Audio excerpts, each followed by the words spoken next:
on a dit quelle information apporte tac-tac dans les répliques 12 jusqu'à 16. Et comment les autres la comprennent-ils? L'information apportée par tac-tac, c'est un explorateur sans peur et sans reproche. Sans peur, c'est-à-dire il n'a jamais peur, et sans reproche, c'est-à-dire il ne faisait rien de mal. On ne pouvait rien lui reprocher. Et comment les autres la comprennent-ils? De nouveau, les 3 blocs comprennent tout de travers et déforment les syllabes. Regardez ici, peur, ça devient beurre. Puis, ils l'ont transformé avec sœur, puis cœur.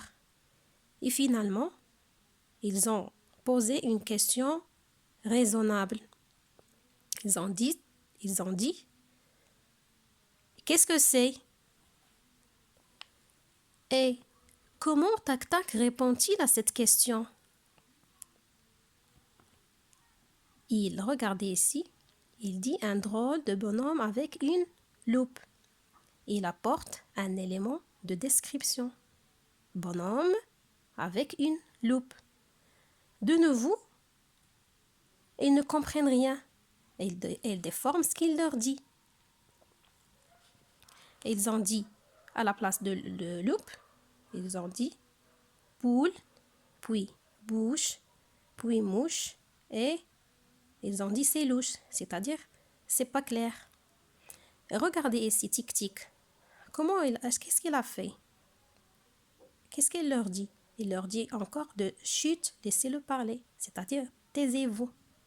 Donc, est-ce que tic-tic est comme les 3 autres blocs, c'est-à-dire tuk-tuk, toc-toc et tchouk-tchouk?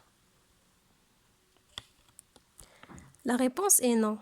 Tic-tic n'est pas comme les autres blocs tuk-tuk, toc-toc et tchouk-tchouk. Ces 3 s'affolent, ils comprennent mal, ils disent un peu n'importe quoi. Mais tic-tic est quelqu'un qui cherche à s'informer. Il a dit 2 fois quoi de neuf dans la forêt. Il ne s'affole pas. Il demande 2 fois taisez-vous.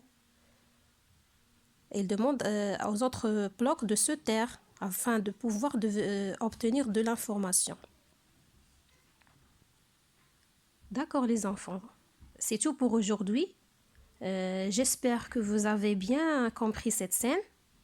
Lisez-la encore et on se retrouve après dans la deuxième scène. Au revoir.